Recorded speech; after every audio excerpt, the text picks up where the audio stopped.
Ya saudara, mari kita berdoa sebelum kita mendengarkan firman Tuhan. Bapa di surga, kami datang ke hadirat-Mu dan kami bersyukur ya Tuhan untuk undangan-Mu bagi setiap kami hari ini. Kami boleh memuji dan menyembah Engkau, kami boleh menikmati kehadiran-Mu. Tuhan berkenanlah atas segala pujian dan penyembahan kami. Dan Tuhan berkenanlah juga saat ini untuk menyapa hati setiap kami melalui kebenaran firman-Mu. Roh Kudus boleh berbicara dengan jelas kepada setiap kami satu persatu, supaya firman-Mu Tuhan sekali lagi mengubahkan hati kami, meneguhkan langkah hidup kami, untuk kami boleh berjalan hidup bersama-sama dengan Tuhan, hidup hanya bagi Tuhan. Berfirmanlah ya Tuhan, dan biarlah setiap kami boleh sedia mendengarkan Engkau. Dalam nama Tuhan Yesus kami berdoa. Amin. Selamat pagi saudara-saudara. Kita bersyukur kepada Tuhan untuk kesempatan hari ini kita boleh kembali merenungkan firman Tuhan. Saudara, saya mengajak kita membuka kembali dari Injil Yohanes. Kita melanjutkan seri khotbah dari Injil Yohanes. Hari ini kita akan membaca Yohanes pasal 11 ayat 1 sampai 54. Saudara, saya akan membacakan beberapa ayat sebagian dari perikop ini dan saudara silakan memperhatikan di Alkitab masing-masing. Saudara, saya mulai dengan ayat 1 sampai ayat 6. Demikian firman Tuhan. Ada seorang yang sedang sakit, namanya Lazarus, dari Betania, kampung Maria dan saudaranya Marta. Maria ialah perempuan yang pernah meminyaki kaki Tuhan dengan minyak wangi dan menyekanya dengan rambutnya. Lazarus yang sakit itu adalah saudaranya. Kedua perempuan itu pun mengirim kabar kepada Yesus. Tuhan, dia yang engkau kasihi sakit.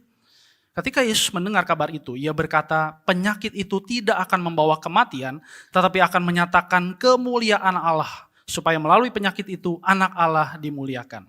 Yesus mengasihi Marta dan saudaranya serta Lazarus. Namun setelah didengarnya bahwa Lazarus sakit, ia tinggal 2 hari lagi di tempat ia berada. Kita akan membaca ayat 25 dan 26. Jawab Yesus kepadanya, akulah kebangkitan dan hidup. Siapa yang percaya kepadaku, ia akan hidup walaupun ia sudah mati. Dan setiap orang yang hidup dan yang percaya kepadaku tidak akan mati selama-lamanya. Percayakah engkau akan hal ini? Ayat 32 sampai 44. Setibanya Maria di tempat Yesus berada dan melihat dia, sujudlah ia di depan kakinya dan berkata kepadanya, Tuhan, sekiranya engkau ada di sini, saudaraku pasti tidak mati. Ketika Yesus melihat Maria menangis dan begitu juga orang-orang Yahudi yang datang bersama dia, kesalah hatinya. Ia terguncang dan berkata, di manakah kamu membaringkan dia? Jawab mereka, Tuhan, marilah dan lihatlah. Lalu menangislah Yesus. Kata orang-orang Yahudi, lihatlah, ia sungguh mengasihi dia. Namun beberapa orang diantaranya berkata, ia yang mencelikkan mata orang buta, tidak sanggupkah ia bertindak sehingga orang ini tidak mati? Yesus sekali lagi kesal lalu pergi ke kubur itu. Kubur itu sebuah gua yang ditutup dengan batu. Kata Yesus, angkat batu itu. Marta, saudara orang yang meninggal itu berkata kepadanya, Tuhan, ia sudah berbau sebab sudah 4 hari ia mati. Jawab Yesus, bukankah sudah kukatakan kepadamu, jikalau engkau percaya, engkau akan melihat kemuliaan Allah. Mereka pun mengangkat batu itu, lalu Yesus menengadah ke atas dan berkata, Bapa, aku mengucap syukur kepadamu, karena engkau telah mendengarkan aku. Aku tahu bahwa engkau selalu mendengarkan aku, tetapi oleh karena orang banyak yang berdiri di sini mengelilingi aku mengatakannya, supaya mereka percaya bahwa engkaulah yang telah mengutus aku. Sesudah berkata demikian, berserulah ia dengan suara keras, Lazarus, marilah keluar. Orang yang telah mati itu keluar. Kaki dan tangannya masih terikat dengan kain kafan dan mukanya tertutup dengan kain peluh. Kata Yesus kepada mereka, bukalah kain-kain itu dan biarkan ia pergi. Ayat 45 sampai 46. Banyak di antara orang-orang Yahudi yang datang melawat Maria dan yang menyaksikan sendiri apa yang telah dibuat Yesus, percaya kepadanya. Namun beberapa di antara mereka pergi kepada orang-orang Farisi dan menceritakan kepada mereka apa yang telah dibuat Yesus. Ayat 53 sampai 54. Mulai hari itu mereka sepakat untuk membunuh dia. Karena itu Yesus tidak tampil lagi di depan umum di antara orang-orang Yahudi, tetapi ia berangkat dari situ ke daerah dekat padang gurun, ke sebuah kota yang bernama Efraim, dan di situ ia tinggal bersama murid-muridnya. Demikian bacaan firman Tuhan pada hari ini. Nah saudara, ingat bahwa secara garis besar, saudara, Injil Yohanes dibagi menjadi 2 bagian besar selain pembuka dan penutupnya begitu.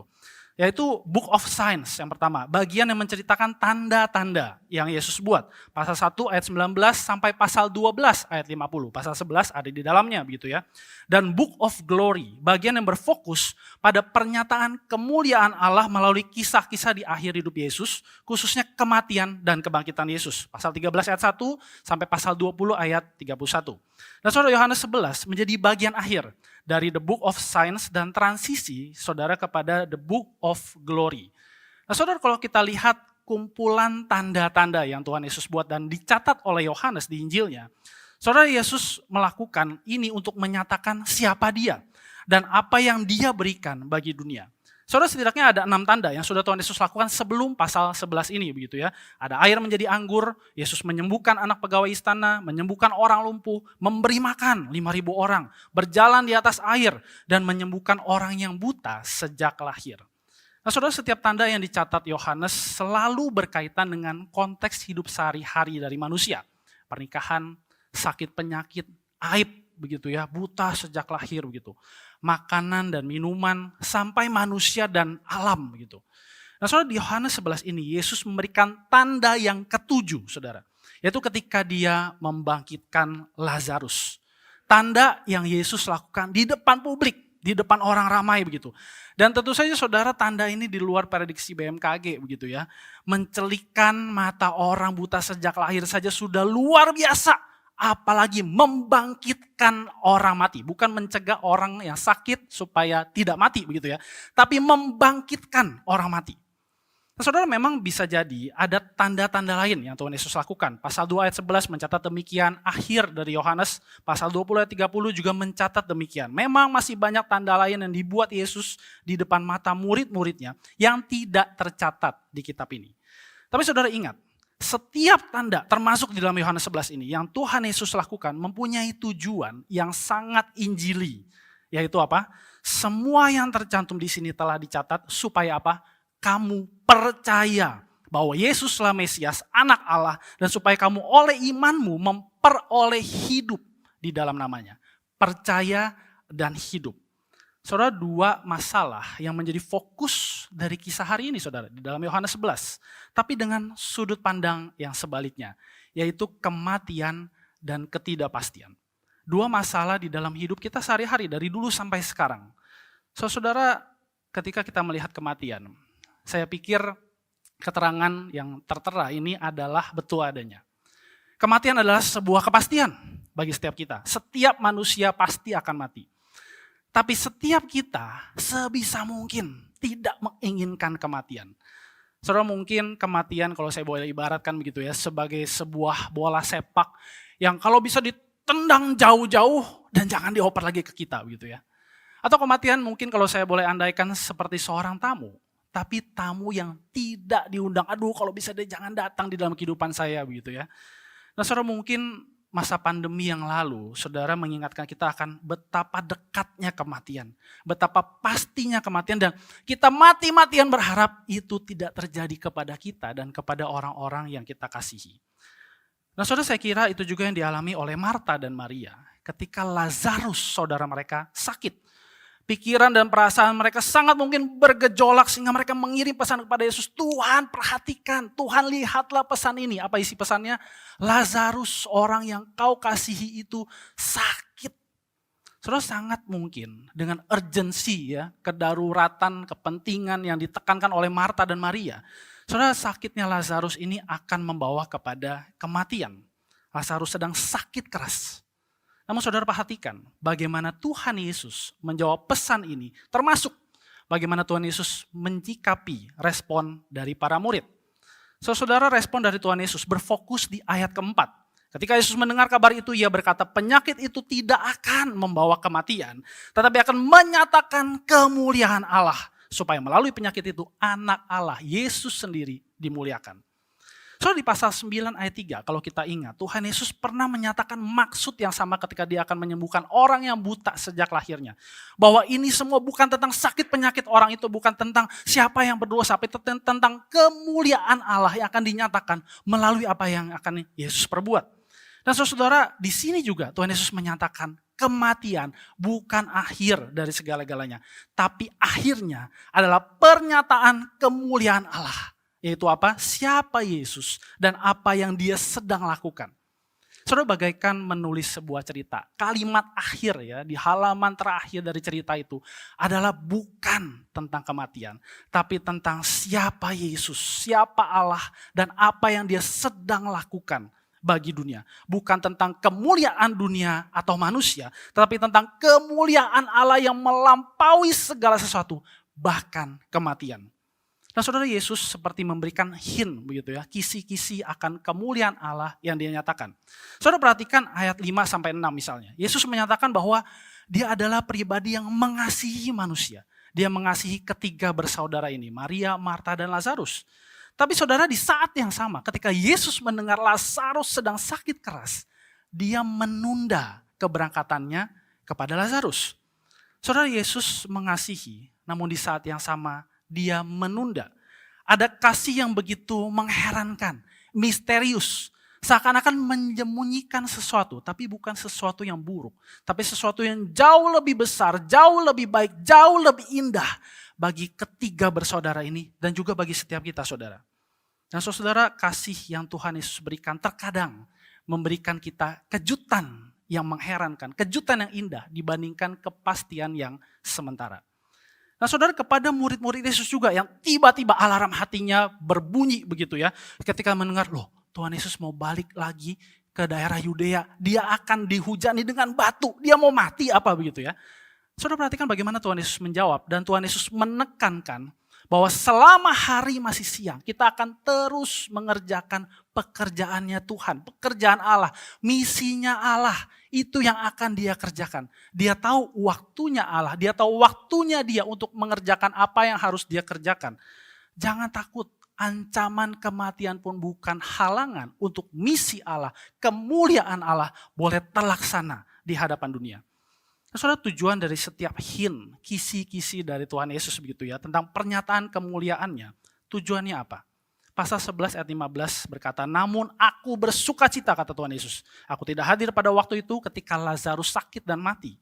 Sebab itu demi kebaikanmu untuk murid-murid, supaya kamu dapat percaya. Supaya setiap orang waktu itu dapat percaya. Supaya setiap kita juga dapat percaya kepada Yesus.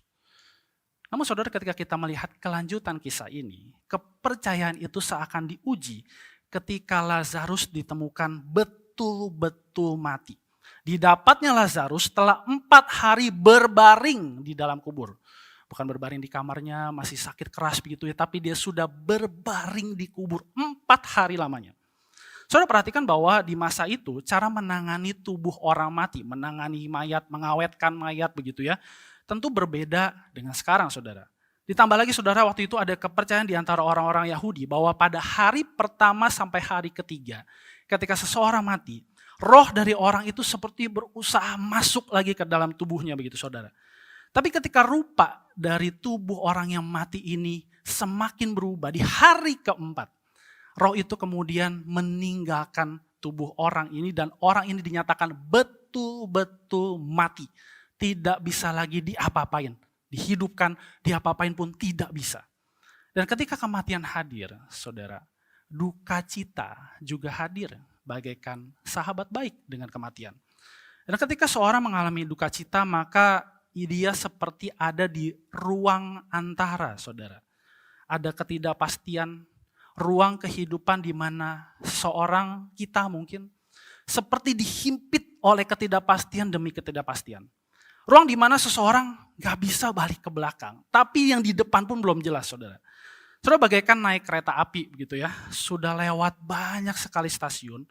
Kita gak bisa balik ke stasiun sebelumnya. Tapi kok kita rasanya gak turun-turun. Gak sampai-sampai begitu ya. Atau saudara, ruang antara ini bagaikan kita lagi naik pesawat begitu ya. Kita transit sekali, 2 kali. Loh kok transit terus. Kita gak sampai-sampai ke kota tujuan kita. Saudara, di dalam ruang antara ini ada hati yang percaya sekaligus bimbang. Nah saudara, inilah suasana hati yang diekspresikan oleh Marta ketika dia berkata kepada Tuhan Yesus, Tuhan, sekiranya engkau hadir, saudaraku pasti tidak mati. Saudara, pernyataan Marta ini bukan sekedar ekspresi kekesalan begitu saudara. Dia kesal, dia kecewa betul begitu. Tuhan, kenapa engkau tidak datang begitu waktu itu. Tapi saudara, ini adalah kesedihan, penyesalan, sekaligus ada secercah harapan di dalam hati Marta dan Maria yang berkecamuk di dalam hati mereka saudara. Saudara, William Hendrickson di dalam tafsirannya mengatakan di dalam hati Marta, gelapnya duka cita dan terang pengharapan sedang berhadapan di dalam sebuah pertarungan yang mematikan. Salah satu harus mati begitu ya. Hati yang diobok-obok sampai ke tempat yang paling dalam dan terus berguncang di antara duka cita dan juga harapan. A heart stirred to its very depths and swaying between grief and hope. Saudara, Marta sedang berada di ruang antara di dalam kehidupannya. Marta tahu betul saudara, Lazarus saudaranya sudah mati, tidak mungkin bisa dibangkitkan. Dia akan bangkit pada hari terakhir nanti, di masa yang akan datang betul. Marta menyatakan itu kepada Tuhan Yesus. Tapi saudara, Marta juga nggak tahu bagaimana menghadapi hari depan dengan ketiadaan saudaranya yang dia kasih ini. Di saat yang sama, Marta tidak tahu sekarang ini, aku nggak tahu bagaimana harus hidup. Dia unsettled, hidupnya tidak pasti. Mungkin ada hal-hal di dalam kehidupannya, khususnya dalam kehidupannya berkeluarga bersama dengan Maria dan Lazarus itu terdisorientasi. Dia bingung, dia rapuh. Tapi juga rasanya masih ada sedikit pengharapan gitu. Saudara, Marta berada di antara gemas suara Yesus di depannya dan juga loudspeaker dunia di belakangnya yang terus-menerus menekan dia dengan kesedihan dan duka cita. Saudara, tidak mengherankan setelah sebuah pernyataan iman dari Marta, hati Marta kembali bimbang ketika nantinya Tuhan Yesus menyuruh orang untuk membuka kubur Lazarus. Namun saudara, apa yang Tuhan Yesus lakukan? Tuhan Yesus masuk ke dalam ruang antara di dalam kehidupan Marta itu dan Tuhan Yesus memberikan jawaban yang melampaui situasi hati Marta ketika dia berkata, akulah kebangkitan dan hidup. Siapa yang percaya kepadaku ia akan hidup walaupun ia sudah mati, dan setiap orang yang hidup dan yang percaya kepadaku tidak akan mati selama-lamanya. Percayakah engkau akan hal ini? Saudara, Yesus memberikan kembali sebuah klaim, I am the resurrection and the life. Sebuah klaim yang tentu berbeda saudara, dengan tindakan-tindakan magic begitu ya, sulap yang kelihatannya bagus, fenomenal, berkuasa begitu saudara. Saudara, Tuhan Yesus ketika menyatakan akulah kebangkitan dan hidup, dia tidak sedang menipu pikiran Marta dan Maria. Dia tidak sedang memanipulasi perasaan mereka yang bergejolak waktu itu saudara. Tapi melalui klaimnya, I am the resurrection and the life. Yesus sedang menunjuk kepada dirinya sendiri sebagai kebangkitan dan hidup. Kebangkitan bukan sekedar sebuah fenomena atau peristiwa, tetapi seorang pribadi. Hidup bukan sekedar realitas, tapi seorang pribadi yang namanya adalah Yesus. Kebangkitan hadir dalam rupa Yesus yang melampaui pengetahuan tentang kebangkitan orang-orang mati. Dan hidup hadir dalam rupa Yesus yang memberikan hidup yang jauh lebih baik yang dapat dialami di masa kini, bahkan di saat-saat yang penuh duka cita dan tidak ada harapan. Dengan kata lain saudara, melalui klaimnya, Yesus sedang membukakan realitas baru tentang kebangkitan dan hidup. Saudara, perhatikan jawaban Yesus di ayat 25 dan 26 ini. Saudara, anak kalimat yang pertama dari dua ayat ini berkata begini, akulah kebangkitan. Siapa yang percaya kepadaku, ia akan hidup walaupun ia sudah mati. Saudara, ini tentang apa? Tentang pengharapan di masa yang akan datang bagi orang-orang yang sudah mati di masa kini. Orang-orang ini yang percaya pada Yesus akan dibangkitkan dan mendapat hidup yang kekal. Saudara, melalui kalimat ini, Yesus sedang mengoreksi sekaligus mengkonfirmasi apa yang Marta tahu selama ini saudara. Bahwa kebangkitan di masa depan itu lebih dari sekedar pengetahuan dan konsep agama. Karena bagi setiap orang yang percaya di dalam nama Yesus, mereka akan dibangkitkan beroleh hidup yang kekal dari Yesus sendiri. Kebangkitan di masa depan bukan konsep agama yang abstrak, bukan juga kumpulan usaha-usaha manusia selama mereka hidup di bumi untuk dibebaskan dari tubuh yang fana yang memenjara jiwa. Kebangkitan memiliki nama dan namanya adalah Yesus. Dengan klaim ini sebagai satu-satunya pribadi yang memberi kebangkitan, Yesus sudah membuktikannya bukan? Yesus bangkit, dia meninggalkan kuburnya itu kosong. Yesus menegaskan bahwa tidak ada apapun, tidak ada siapapun yang dapat membatasi kuasanya, bahkan kematian. Jesus is without limits. Yesus tanpa batasan. Dan saudara, klaim Tuhan Yesus tidak hanya untuk kehidupan kekal di masa yang akan datang, tetapi juga di masa kini. Perhatikan saudara anak kalimat kedua dari 2 ayat ini. Akulah hidup. Setiap orang yang hidup dan yang percaya kepadaku tidak akan mati selama-lamanya. Setiap orang yang hidup di masa kini dan percaya kepadaku tidak akan mati selama-lamanya. Saudara, kepastian hidup baru bersama Yesus di masa kini tidak akan bisa dipisahkan, tidak akan bisa dihancurkan oleh apapun dan siapapun.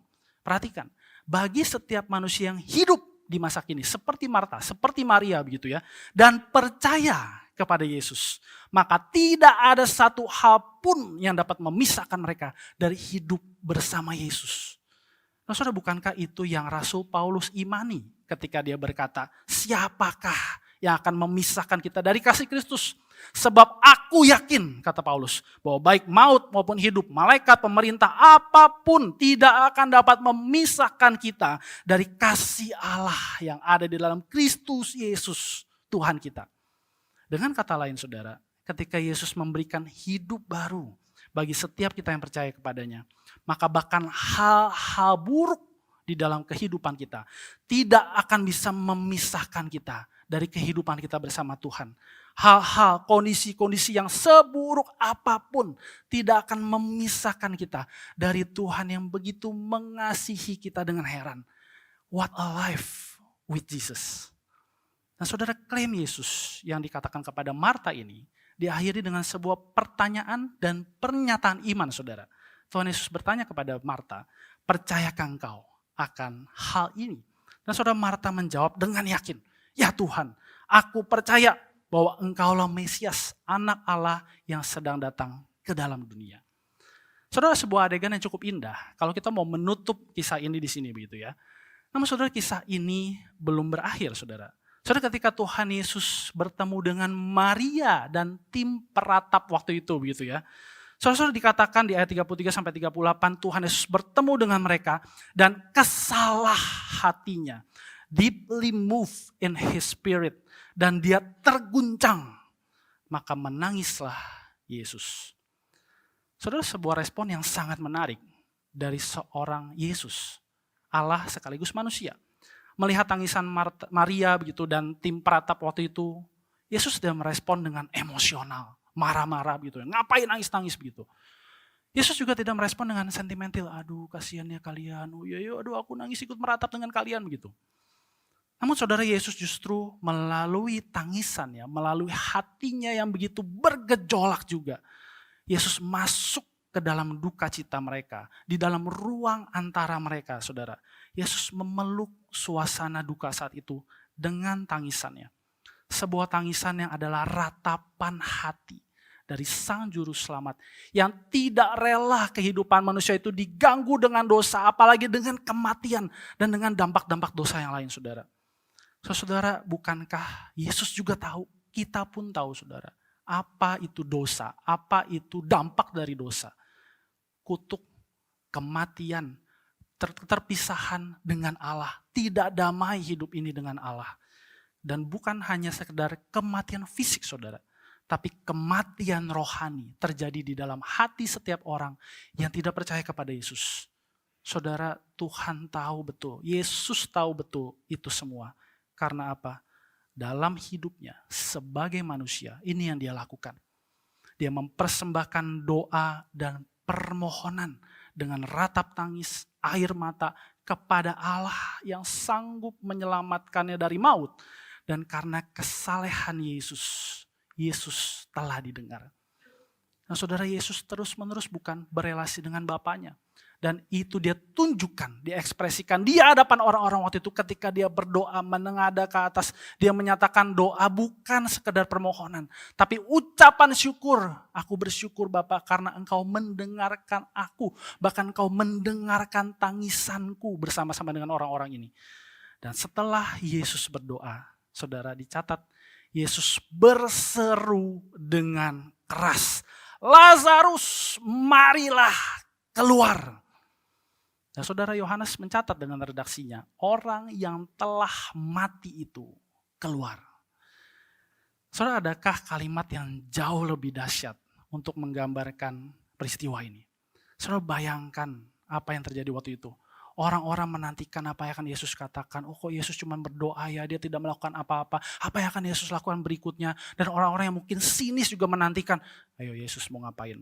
Dia bisa mencelikkan mata orang yang buta sejak lahir. Ini Lazarus sudah mati. Mau diapain lagi? Masa dia gak bisa bangkitkan begitu? Dan saudara, ketika Yesus berteriak dengan begitu keras. Dan Yohanes mencatat orang yang telah mati itu keluar. Saudara bayangkan ekspresi, suasana hati, pikiran dari setiap orang yang menyaksikannya waktu itu. Saudara, orang yang sudah 4 hari mati. Berjam-jam diratapi oleh keluarga dan temannya. Dan pada saat Yesus berteriak, berseru dengan keras, Lazarus keluar dari gelapnya kubur dan gua kepada terang di luar kubur itu. Dari ikatan kain kafan dan kain peluh kepada kebebasan. Dari kematian kepada kehidupan yang baru. Saudara, ini sebuah tanda ilahi dan klaim ilahi dari Yesus yang tidak bisa disangkal oleh setiap mata yang melihat waktu itu. Dan juga setiap kita. Dia tidak hanya mencelikkan mata orang buta yang sejak lahir. Tapi dia membangkitkan orang mati. Sesuatu yang tidak bisa dilakukan oleh siapapun. Tapi saudara, seperti yang sudah-sudah ya, respon orang-orang banyak selalu berbeda-beda. Saudara, dicatat kembali oleh Yohanes, banyak, ya, bukan sedikit, banyak di antara orang-orang yang waktu itu menyaksikan. Tidak hanya melihat, tapi mereka betul-betul melihat dengan detil apa yang Yesus lakukan. Mereka percaya kepada Yesus. Tapi saudara, ada orang-orang yang dicatat oleh Yohanes, orang-orang ini tetap benci pada Yesus dan mereka melaporkan apa yang Yesus perbuat kepada orang-orang Farisi dan mahkamah agama yang bersidang waktu itu.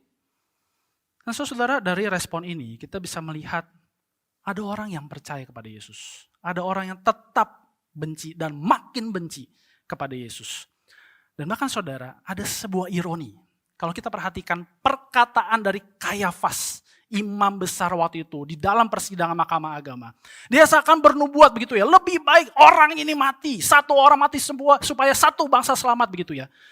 Nah saudara perhatikan, bukankah ini tidak hanya seorang Kayafas yang berbicara.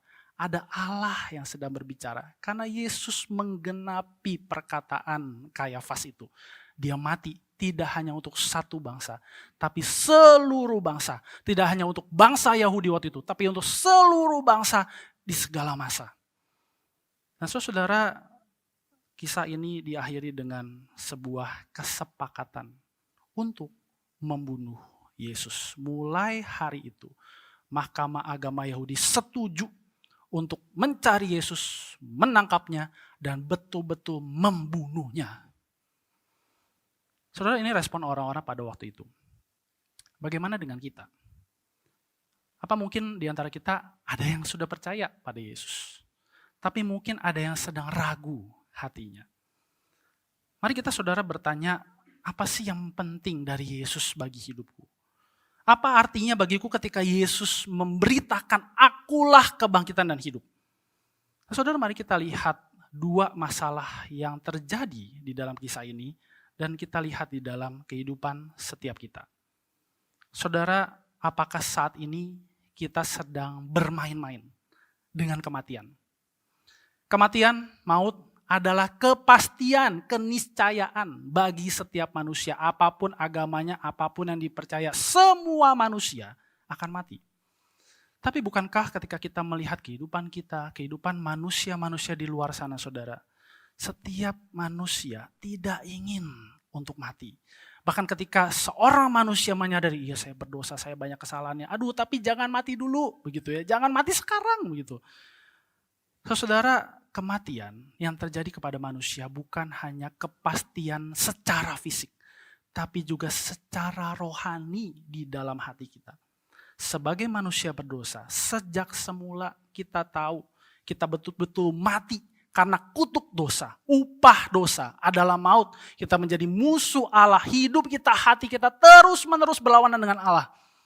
Pemazmur saudara mencatat di Mazmur 14 ayat ketiga, tidak ada seorang pun yang benar. Tidak ada seorang pun manusia yang melakukan yang baik di hadapan Allah. Seorang pun tidak, termasuk kita, saya dan saudara.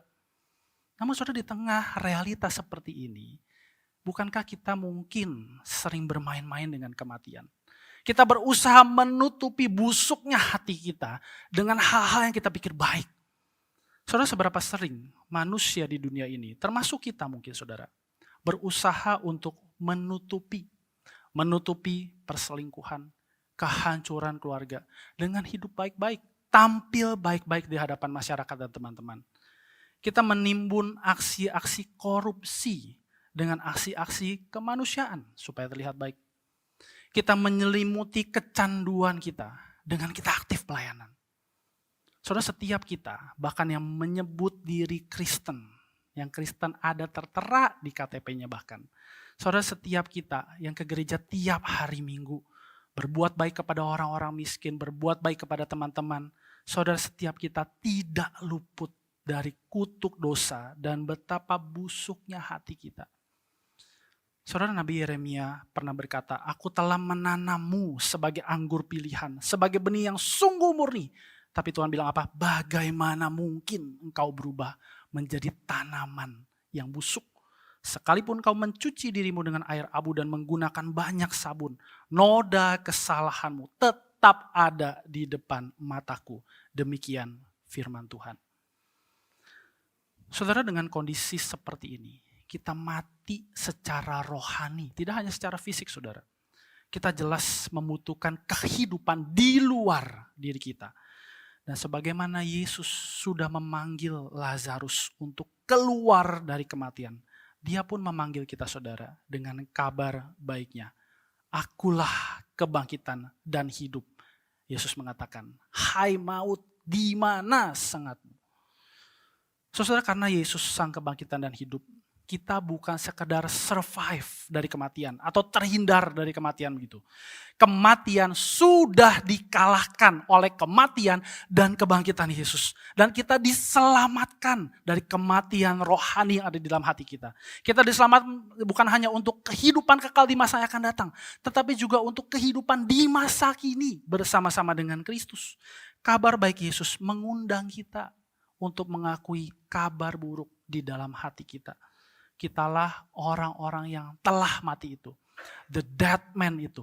Itulah kita. Namun Yesus telah menunjukkan kemuliaan Allah dengan membangkitkan kita. Memanggil kita keluar dari kematian kepada kehidupan yang baru bersama-sama dengan Dia. Kuasa kebangkitannya membuat saya, saudara, bisa berkata karena kebangkitan Yesus. Yesus membangkitkan saya. Memberikan saya hidup yang baru. Dan saya dapat keluar dari timbunan rasa ingin diterima dan dihargai. Dan setiap kita bisa berkata hal yang sama sesuai dengan pergumulan hati kita masing-masing. Saudara, mulailah dengan mengakui betapa buruknya hati kita, betapa busuknya hati kita karena kutuk dosa. Dan betapa kita memerlukan kuasa kebangkitan, memerlukan hidup yang baru dari Yesus sendiri. Kuasa yang dari Yesus membuat hidup kita lebih hidup, more alive than ever. Dan saudara, kabar baik Yesus tidak hanya berhenti di sini. Di tengah berbagai ketidakpastian hidup kita, saudara, yang kita jalani secara real sampai hari ini mungkin. Dia pun ada di sana, saudara. Setiap kita mungkin pernah atau sedang mengalami situasi di ruang antara di dalam hidup kita. Kita yang berkata, ya aku percaya sih sama Tuhan. Tapi Tuhan, bagaimana dengan hidupku yang ke depan ke belakang itu mentok? Aku gak ngerti harus berbuat apa. Saudara, apakah itu karena masa duka yang cukup lama kita alami karena kehilangan orang yang kita kasihi? Mungkin itu penantian akan perbaikan relasi di dalam keluarga kita dan tidak kunjung ada progres. Mungkin itu pergulatan dengan skripsi, tugas akhir, tesis di dalam akademismu yang mentok.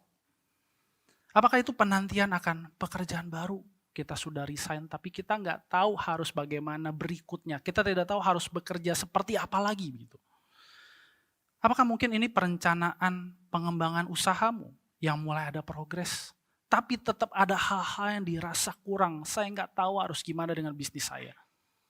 Ataukah mungkin itu penantianmu akan lahirnya anak yang sudah lama engkau nantikan. Dan saudara, bagi setiap ketidakpastian, penantian, keraguan, kebimbangan kita, Yesus pun memberikan kabar baiknya. Akulah kebangkitan dan hidup. Percayalah kepadaku dan engkau akan melihat kemuliaan Allah. Saudara percaya pada kabar baik Kristus di tengah situasi hidup yang buruk bukan berarti begini. Yesus akan berkata, wah dengan sulap, dengan magic saya akan mengangkat semua hal yang buruk di dalam kehidupanmu dan memuluskan jalanmu. Saudara, Yesus tidak akan membawa kita kabur dari penderitaan kita, sakit, penyakit, krisis yang kita alami. Yesus pun tidak akan memanipulasi pikiran dan hati kita dengan solusi-solusi yang instan. Saudara, apa yang Yesus lakukan? Yesus yang sudah bangkit itu akan berkata, di dalam realitas hidup yang kau alami, seburuk apapun, aku akan hadir, aku akan berfirman, dan aku akan mengubahkan engkau. Itu yang Yesus janjikan. Dan saudara, Tuhan Yesus pun berkata, semua hal yang paling buruk di dalam kehidupanmu tidak akan berakhir pada dirinya sendiri. It's not the end of the story. Akhirnya apa? Jika kamu sungguh percaya kepadaku, kata Tuhan, kamu akan melihat kemuliaan Allah. Kamu dimampukan untuk percaya melampaui segala hal-hal buruk yang kau alami. Saudara percaya kepada Yesus dan melihat kemuliaan Allah tidak sama dengan percaya saja. Percaya saja, Yesus selalu dan akan segera membawa saya keluar dari masalah. Percaya saja bahwa yang penting sudah tahu tentang Yesus. Saya dengar banyak pengajaran, ikut banyak pembinaan, ikut cornerstone begitu ya. Sudah cukup. Saudara percaya kepada Yesus bukan hanya percaya saja bahwa apa yang akan Yesus lakukan pasti sesuai dengan apa yang saya minta. Saudara percaya kepada Yesus dan melihat kemuliaan Allah adalah percaya bahwa Kristus pasti akan membawa kita melihat melampaui hal buruk, melampaui kebingungan, melampaui kebimbangan, melampaui ketidakpastian demi ketidakpastian di dalam hidup kita. Dan saudara, Yesus sang kebangkitan dan hidup itu mengundang kita untuk percaya.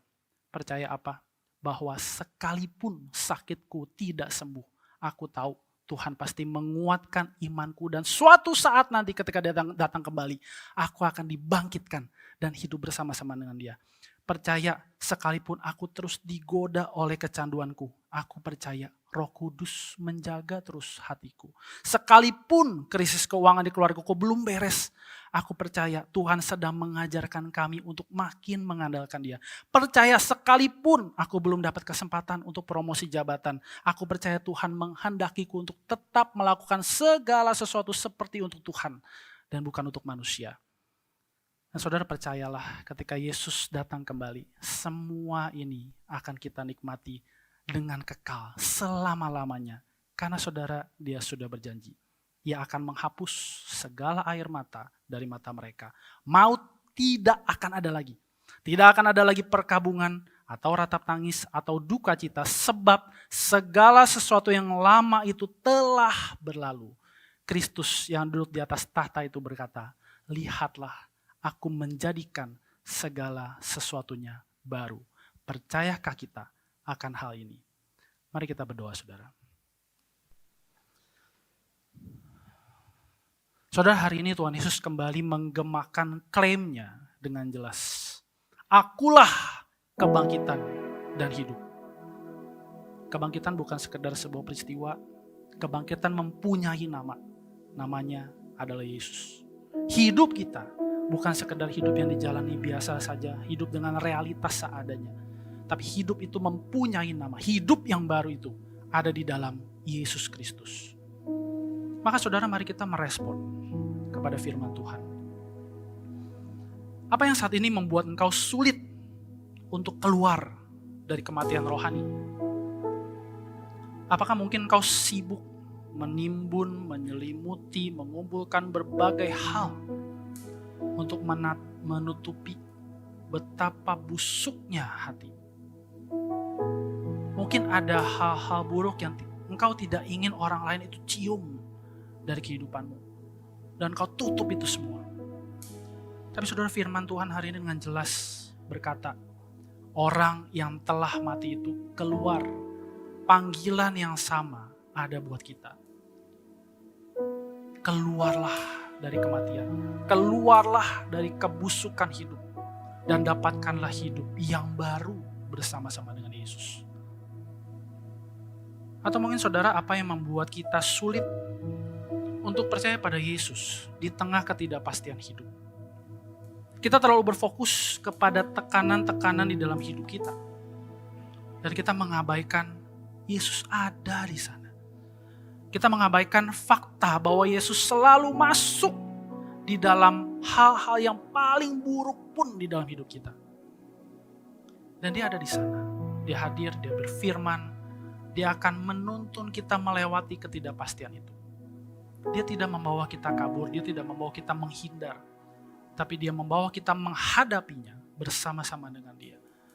Dan dia menginginkan, dia menanamkan ada pertumbuhan rohani yang akan terjadi. Melampaui apapun yang paling buruk di dalam hidup kita.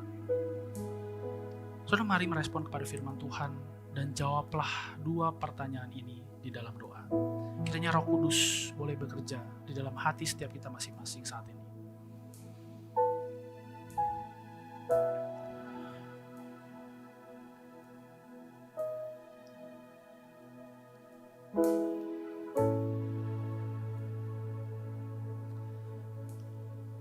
Tuhan, bukalah hati kami selebar-lebarnya. Bila Roh Kudus menyelami kedalaman hati kami, mendapati apa yang sebenarnya ada di dalam hati kami. Apa yang selama ini kami isi, kami timbun, kami usahakan untuk menutupi, menyembunyikan segala yang gelap, yang busuk di dalam hati kami. Tuhan, bongkar itu semua. Dan panggil kami keluar ya Tuhan. Supaya kami boleh melihat terang kemuliaan-Mu. Supaya kami boleh percaya lagi kepada Engkau. Supaya kami boleh menikmati kehidupan yang baru bersama-sama dengan Tuhan. Berikan kami hati yang diubahkan Tuhan. Hati yang lembut itu. Yang mau taat dan percaya kepada Tuhan. Di tengah segala keraguan kami, kebimbangan hati kami, duka cita kami, hal-hal yang paling buruk yang bisa kami kasih nama. Kami tahu hidup kami pun bersama dengan Kau mempunyai nama, yaitu Yesus Kristus, Tuhan dan Juru Selamat kami. Yang tidak hanya menyelamatkan kami untuk hidup yang akan datang, tapi juga untuk hidup di masa kini bersama-sama dengan Kau. Tuhan, teruslah tuntun hidup kami. Tuhan, terus arahkan hati kami untuk selalu percaya hanya kepada Engkau, Sang Kebangkitan dan hidup. Di dalam nama Tuhan Yesus, penebus kami yang hidup, kami berdoa. Amin.